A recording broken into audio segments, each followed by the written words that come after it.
The morning sun cast long shadows across the cobblestone streets of central London as Sergeant James Morrison adjusted his ceremonial uniform one final time. After 15 years serving as a royal guard at Buckingham Palace, he had grown accustomed to the routine, the early morning inspection, the precise positioning, and the countless hours of standing perfectly still while tourists snapped photos and tried to make him smile. James had always taken his duties seriously. Born into a military family in Yorkshire, he understood the weight of tradition and the importance of maintaining the dignity of the crown. His father had served in the Queen's Guard decades earlier, and his grandfather before that. The red tunic, the bearskin hat, and the gleaming bayonet weren't just ceremonial items to him. They represented generations of service and sacrifice. On this particular Tuesday morning in September, James was assigned to patrol duty along the Mall, the grand avenue leading to Buckingham Palace. Unlike his usual static post at the palace gates, this assignment required him to walk a specific route, keeping watch for any unusual activity or security concerns. The autumn air was crisp, and the leaves on the plane trees were just beginning to turn golden. As he walked his designated path, James noticed the usual mix of early morning commuters hurrying to work and tourists already gathering for the changing of the guard ceremony later that day. Street vendors were setting up their stands, selling postcards and miniature flags to visitors eager for royal souvenirs. The familiar sounds of London filled the air, the rumble of red double-decker buses, the clip-clop of police horses, and the distant chiming of Big Ben. James had learned to observe everything while appearing to focus straight ahead. His training had taught him to use peripheral vision effectively, to notice unusual behavior without turning his head, and to assess potential threats quickly and quietly. These skills had served him well during his tours of duty in Afghanistan before joining the Royal Guard, and they remained sharp even in the relatively peaceful environment of central London. It was during one of these routine patrols that James first noticed her. A young woman, perhaps in her early 20s, with long auburn hair and wearing a light blue dress, was walking slowly along the pavement. What immediately caught his attention wasn't her appearance, but the way she moved. Her steps were tentative, careful, and she held a white cane that she swept gently from side to side in front of her. The woman appeared to be navigating the busy street with the confidence that comes from familiarity, yet James could see she was concentrating intensely on her surroundings. She paused occasionally, tilting her head as if listening for specific sounds: the flow of traffic, the footsteps of other pedestrians, the calls of street vendors. Her movements had a grace and determination that impressed James even from a distance. What struck him most was her independence. Many people might assume that someone with such a significant visual impairment would require constant assistance, but this young woman moved through the bustling London streets with remarkable self-assurance. She seemed to have memorized every curve of the pavement, every crossing point, and every potential obstacle along her route. As James continued his patrol, he found himself unconsciously adjusting his path to keep the woman in his peripheral vision. There was something about her presence that seemed to demand attention, though he couldn't quite put his finger on what it was. She moved with purpose, as if she had somewhere important to be, yet she also seemed to be savoring the journey itself. The morning progressed normally, with James completing his assigned rounds and maintaining his professional demeanor despite his growing curiosity about the young woman. He had been trained never to let personal interests interfere with his duties, yet he found it difficult to completely dismiss the nagging feeling that there was something significant about this particular encounter. As the sun climbed higher and the streets grew busier with the morning rush, James completed his patrol and prepared to return to his post. The young woman had disappeared into the crowd, but the image of her determined walk and her careful navigation of the busy London streets remained fixed in his mind. Little did he know that this brief encounter was only the beginning of a story that would soon capture the attention of the entire nation and reveal a truth that no one could have imagined. 3 days later, James encountered the same young woman again, this time during his afternoon shift near Victoria Memorial. The ornate monument with its marble statues and golden angel served as a popular gathering point for tourists and locals alike. The area was always busy with people taking photographs, street performers entertaining crowds, and vendors selling everything from ice cream to Union Jack umbrellas. The woman appeared from the direction of Green Park, once again moving with that same careful confidence James had observed before. She wore a different outfit today, a navy blue coat and practical walking shoes, but she carried the same white cane and maintained the same measured pace. What fascinated James was how she seemed to navigate the complex intersection of pathways around the memorial, without any apparent difficulty. As he watched her progress, James began to notice details he had missed during their first encounter. The woman's cane technique was flawless, suggesting years of training and practice. She used both the pendulum method and the constant contact technique depending on the terrain, switching seamlessly between the two as the situation demanded. Her spatial awareness was remarkable. She stepped aside for other pedestrians before they even announced their presence, and she avoided obstacles that would have challenged even sighted individuals. But it was what happened next that truly captured James's attention and concern. The woman had paused near the edge of the memorial plaza, apparently waiting for the right moment to cross the busy road that separated her from her destination. The intersection was notorious for its complexity, with multiple lanes of traffic converging from different directions and pedestrian crossings that could confuse even experienced London residents. James watched as she approached the curb, her cane extended to feel for the edge of the pavement. The crossing signal was red and traffic was flowing steadily in both directions. Cars, buses, and motorcycles created a constant stream of movement, their engines creating a wall of sound that would make it difficult for anyone to judge the safety of crossing by audio cues alone. The woman stood waiting, her head tilted slightly as she listened to the traffic patterns. James could see her counting the seconds, trying to determine when the light would change and when it would be safe to cross. Her patience and methodical approach impressed him, but he also began to feel a growing sense of unease about the situation. London traffic could be unpredictable, and even experienced drivers sometimes ignored traffic signals or misjudged their timing. The intersection was particularly challenging because it involved not just cars but also cyclists, motorcycle couriers, and large commercial vehicles that didn't always follow the same patterns as regular traffic. For someone relying entirely on sound and timing, the margin for error was frighteningly small. As James continued to observe, he noticed that the woman's usual confidence seemed to waver slightly. She had stepped back from the curb twice, apparently sensing that the conditions weren't quite right for crossing. Her grip on her cane had tightened, and she appeared to be concentrating even more intensely on the sounds around her. The afternoon sun was creating shadows that fell across the intersection in confusing patterns, making it difficult even for sighted pedestrians to judge distances and speeds accurately. Add to this the noise of construction work happening nearby, the calls of street vendors, and the general bustle of central London, and the acoustic environment became incredibly complex. James found himself torn between his professional obligations and his growing concern for the young woman's safety. His training had taught him to maintain his position and not interfere with civilian activities unless there was a clear and immediate threat. Yet every instinct told him that this situation was potentially dangerous and that the woman might benefit from assistance.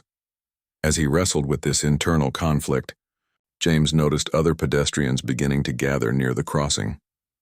A businessman checking his phone, a mother with 2 young children, an elderly couple consulting a tourist map, all waiting for the signal to change.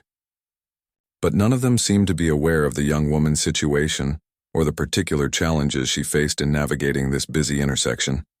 The light changed to green, and the crowd began to move forward. The woman hesitated for just a moment longer, listening carefully to ensure that the traffic had actually stopped. Then, with the same determined confidence James had observed before, she stepped into the crosswalk and began making her way. Across the street, what happened next would stay with James for the rest of his life, and set in motion a series of events that would reveal a truth more extraordinary than anyone could have imagined. As the young woman stepped into the crosswalk, James watched with growing alarm as a delivery van approached the intersection from the opposite direction. The driver appeared to be distracted, looking down at what seemed to be a GPS device or mobile phone rather than paying attention to the road ahead. The traffic light had clearly changed to red for his direction, but the van showed no signs of slowing down. Time seemed to slow as James processed the developing crisis. The woman was approximately halfway across the intersection, moving at her careful but steady pace, completely unaware of the approaching danger.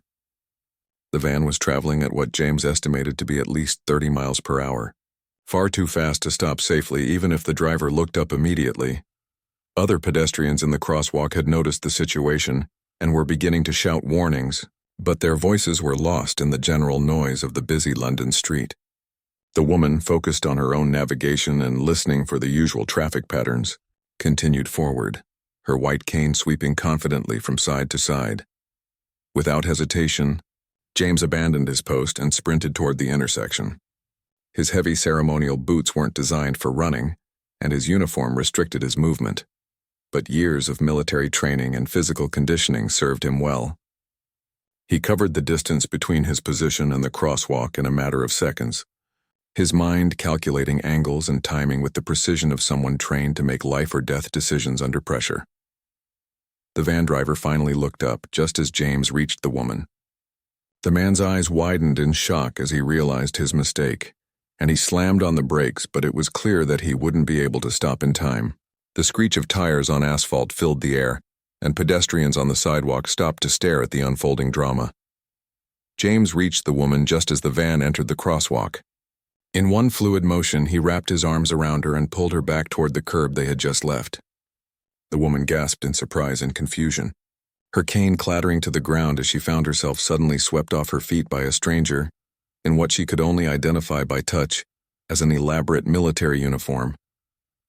The van skidded past them, missing them by mere inches. The driver managed to bring the vehicle to a complete stop about 20 feet beyond the crosswalk, his hands shaking as he realized how close he had come to causing a terrible accident. Steam rose from the van's overheated brakes, and the smell of burned rubber filled the air. For a moment, the entire intersection fell silent except for the sound of heavy breathing and the distant hum of traffic from other streets. Then, as if a spell had been broken, people began to move and speak again. Pedestrians rushed forward to check if anyone had been injured. Mobile phones appeared as witnesses began recording the aftermath, and someone called for the police. James found himself still holding the young woman, both of them breathing heavily from the shock of the near miss. He could feel her trembling slightly, whether from fear or adrenaline he couldn't tell. Her auburn hair had fallen across her face, and when she looked up at him with eyes that seemed to look through rather than at him, James felt his heart skip a beat. "Are you all right, miss?" he asked, his voice gentle despite the intensity of the moment. He helped her to her feet and retrieved her white cane from where it had fallen. "I'm terribly sorry for grabbing you like that, but there was a van that didn't stop for the light." The woman took a moment to compose herself, smoothing down her coat and checking that her cane was undamaged. When she spoke, her voice was clear and refined, with the kind of accent that suggested an expensive education and a privileged background.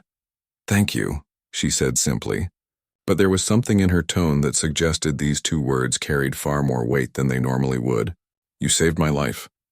As James looked into her face, something nagged at the back of his mind. There was something familiar about her features, something that seemed important but remained just out of reach. He had seen that face before, but where? The perfectly sculpted cheekbones, the elegant line of her jaw, the way she held herself despite her obvious shock, it all seemed significant somehow. The van driver had gotten out of his vehicle and was approaching them, his face pale with worry and guilt. "I'm so sorry," he kept repeating. "I was looking at my GPS, I didn't see the light change. Is everyone okay? Should I call an ambulance?" A small crowd had gathered around them, and James could hear people discussing what they had witnessed. Someone mentioned that they had gotten the whole thing on video. Another person was already posting about it on social media, and a third was calling the incident into the police. But James's attention remained focused on the young woman. As she thanked him again and prepared to continue on her way, he felt compelled to say something more, though he wasn't sure what.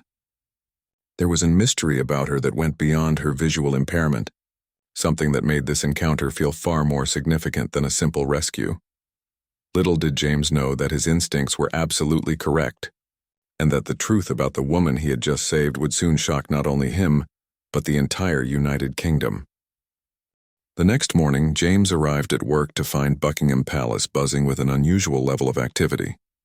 Security personnel were moving with more urgency than normal. Additional staff members were present, and there seemed to be an air of controlled excitement throughout the building. As someone who had worked at the palace for over 15 years, James could sense when something significant was happening, even if the details weren't immediately apparent. His commanding officer, Colonel William Hartwell, approached him shortly after he had changed into his uniform. Colonel Hartwell was a man of few words, known for his military precision and his ability to remain calm under pressure. The fact that he sought out James personally suggested that something important was about to happen. "Morrison," the colonel said, his voice carrying the authority of decades of military service, "I need to speak with you privately about yesterday's incident near Victoria Memorial." James felt a flutter of concern. Had he violated protocol by leaving his post to help the young woman? Was he about to face disciplinary action for abandoning his assigned position, even though it had been to prevent a potentially fatal accident? They walked to a small office away from the main corridors, where Colonel Hartwell closed the door and gestured for James to sit down. The older man's expression was serious, but James detected something else there, perhaps surprise, or even a hint of pride. "Tell me exactly what happened yesterday afternoon," the colonel said, settling into his chair behind the desk. "Every detail from the moment you first noticed the young lady until you left the scene." James recounted the events carefully, describing his observations of the woman's confident navigation skills, his growing concern about the dangerous intersection, the distracted van driver, and his split-second decision to intervene. He explained how he had pulled her to safety and stayed with her until he was certain she was unharmed. Colonel Hartwell listened without interruption, occasionally nodding or making notes in a small notebook. When James finished his account, the room fell silent for a long moment. The colonel seemed to be weighing his words carefully, as if the information he was about to share was both sensitive and significant. "Morrison," he finally said, "do you have any idea who that young woman was?" James shook his head. "No, sir. She seemed educated, well-spoken, but I didn't ask her name. I was more concerned with making sure she was safe after the incident." The colonel opened a folder that had been sitting on his desk and removed several photographs. He slid them across to James, who looked down and felt his breath catch in his throat. The images showed the same young woman he had rescued, but these were clearly official photographs, the kind taken for formal portraits or official documentation. In the photographs, the woman wore elegant clothing and jewelry that spoke of wealth and status. Her hair was styled professionally, and her posture suggested someone accustomed to formal occasions and public attention. But what truly shocked James was the context of the images. They appeared to have been taken in locations that looked distinctly royal. "Sir," James said slowly. "Who is she?" Colonel Hartwell leaned back in his chair, studying James's reaction carefully. "Her name is Lady Catherine Elizabeth Pemberton. She's the youngest daughter of the Duke of Wessex, making her 23rd in line to the throne. More importantly, she's been living independently in London for the past 2 years, against her family's wishes and without any official security detail." James felt as though the floor had shifted beneath him. He had saved a member of the royal family. Not just any member, but someone whose independence and determination suddenly made perfect sense in a completely different context. No wonder she had moved through London with such confidence despite her visual impairment. No wonder she had seemed so familiar. "The Duke and Duchess have been frantically worried about her safety," Colonel Hartwell continued. "Lady Catherine lost her sight in a riding accident when she was 16. The family wanted to keep her sheltered and protected, but she insisted on living a normal life. She completed her university degree, learned independent living skills, and moved to London to work for a charity supporting people with disabilities." James tried to process this information. The young woman he had encountered wasn't just someone courageously navigating life with a visual impairment. She was a member of the royal family who had chosen independence over security, normal life over privilege.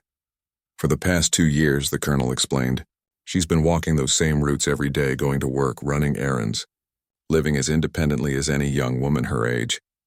Her family has had discreet security watching her from a distance, but she made them promise not to interfere unless there was genuine danger."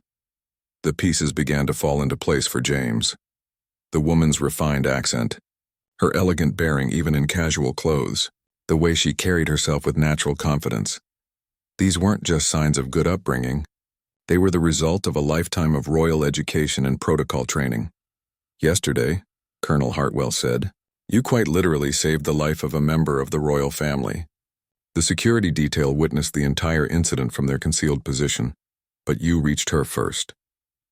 Your quick thinking and brave action prevented what could have been a tragedy of national proportions. James sat in stunned silence, trying to reconcile the independent young woman he had encountered with the revelation of her true identity. He thought about her determination to cross that busy intersection alone, her gracious thanks after he had helped her, and her quiet dignity throughout the frightening experience. "What happens now, sir?" he asked finally. Colonel Hartwell smiled for the first time during their conversation. "Now, Morrison, you're going to have a very interesting conversation with some very important people."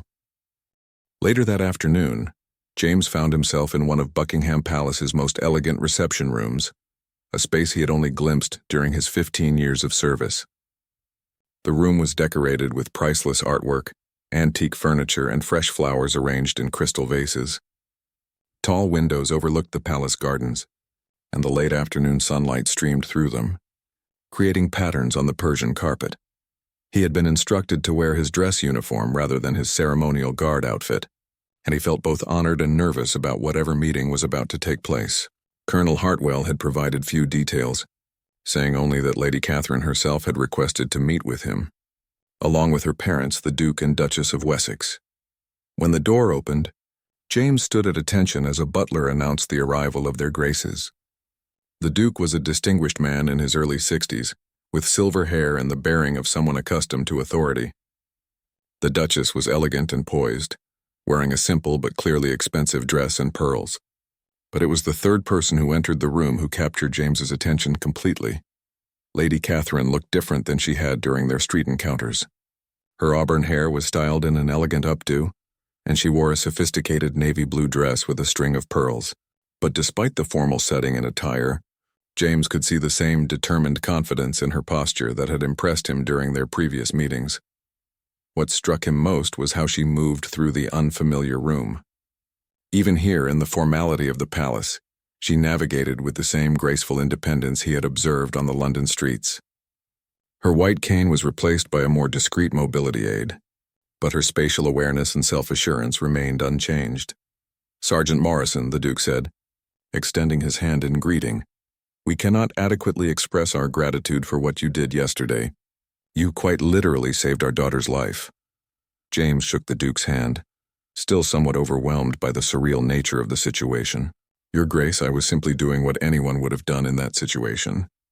Lady Catherine stepped forward, and when she spoke, her voice carried the same warmth and sincerity James remembered from their brief encounter the day before. "Sergeant Morrison, may I call you James? What you did was far from ordinary. You abandoned your post, risked your own safety, and acted without hesitation to help a complete stranger. That level of selflessness is rare in any circumstance." The Duchess dabbed at her eyes with a handkerchief. "We've been so frightened for Catherine's safety," she said. "When she decided to live independently in London, we supported her decision but worried constantly. Yesterday confirmed our worst fears about the danger she faces every day." James looked at Lady Catherine, remembering the confidence and determination she had displayed during both of their encounters. "Your ladyship, if I may say so, you navigate the city with remarkable skill. What happened yesterday was an unfortunate accident that could have befallen anyone. The van driver was distracted and failed to stop for the traffic light. It wasn't a reflection of your abilities or your decision to live independently." Lady Catherine smiled, and James could see the gratitude in her expression. "Thank you for saying that, James. My parents have been trying to convince me to accept a full security detail and limit my independence since the accident. But I believe that having a disability doesn't mean giving up on living a full life." The Duke cleared his throat. "Catherine has always been headstrong," he said with obvious pride despite his concerns. "Even as a child, she refused to let anything stop her from pursuing her goals. After she lost her sight, we thought she might become more cautious, but if anything, she became more determined to prove that she could live normally. I work for a charity called Vision Forward," Lady Catherine explained to James. "We help people with visual impairments develop independent living skills and find employment opportunities. Many of our clients have been told that their disabilities limit what they can achieve. I try to show them, through my own example, that those limitations often exist more in other people's minds than in reality." James began to understand the full significance of what had transpired. This wasn't just about a rescue on a busy London street. It was about a young woman's fight for independence, a family's struggle to balance love with letting go, and the broader questions about disability, capability, and freedom that affected thousands of people.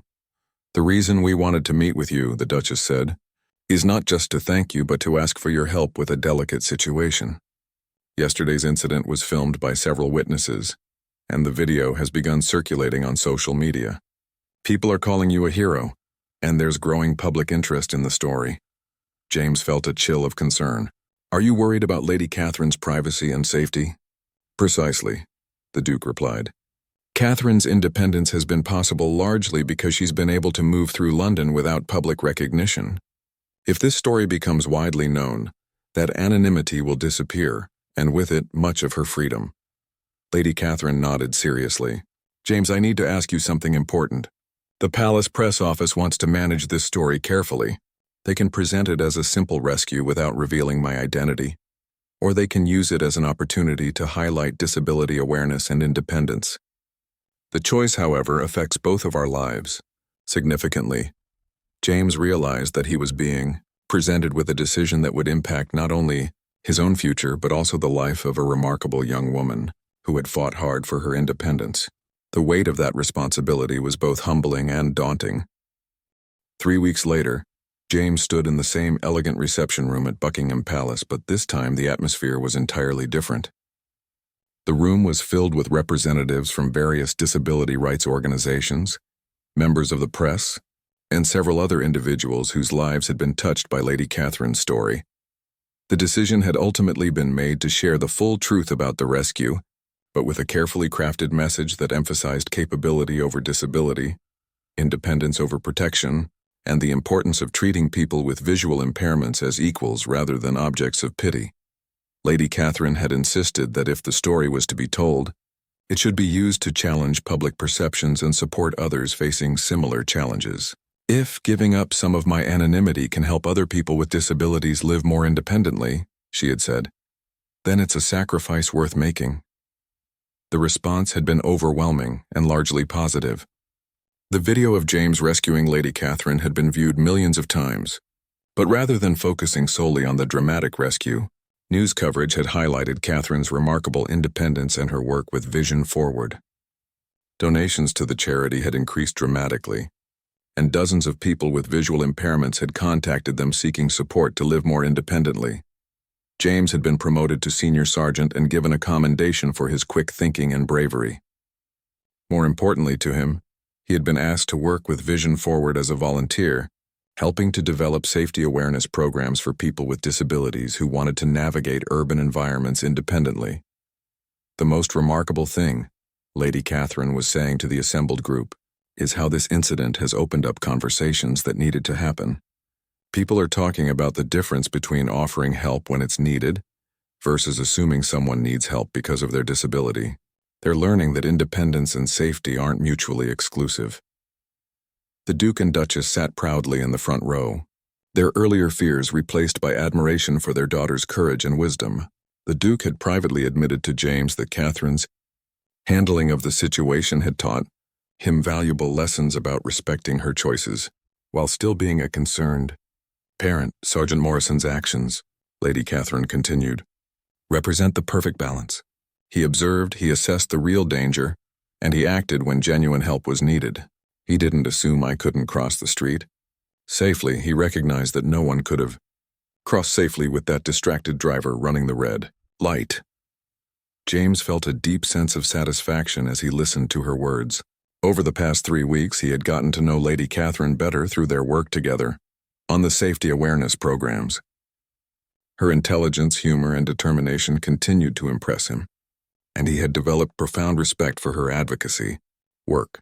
The press conference concluded with Lady Catherine announcing a new initiative called Independence First, a program designed to help people with disabilities develop confidence in urban navigation while also educating the general public about when and how to offer assistance appropriately. After the reporters and guests had left, James found himself alone with Lady Catherine in the palace garden. The autumn air was crisp and the leaves on the ancient oak trees had turned brilliant shades of gold and red. "James," she said, "I want you to know that rescuing me that day did more than save my life. It gave me an opportunity to make a real difference for other people facing similar challenges. Sometimes the most meaningful changes come from unexpected moments. James smiled, thinking about how his routine patrol that day had led to this extraordinary outcome. Your ladyship, if I may say so, you would have found a way to make that difference regardless.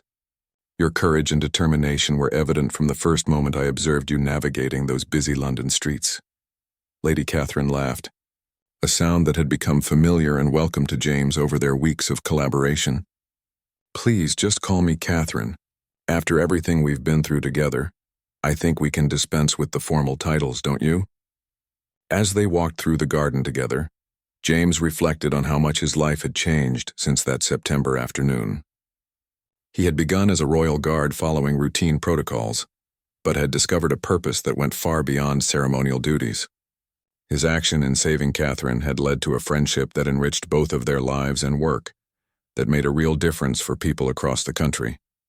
6 months later, the Independence First program had helped over 200 people with disabilities develop greater confidence in independent living. The partnership between James and Catherine had evolved into a model for how people with different backgrounds and abilities could work together to create positive change.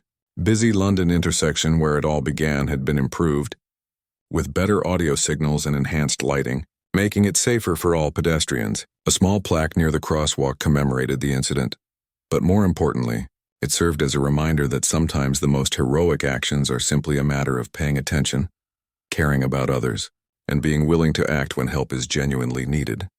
James often walked past that intersection during his patrols, and each time he remembered the moment when a routine day became the beginning of an extraordinary partnership that changed not only his life, but the lives of countless others who simply wanted the freedom to live independently and with dignity.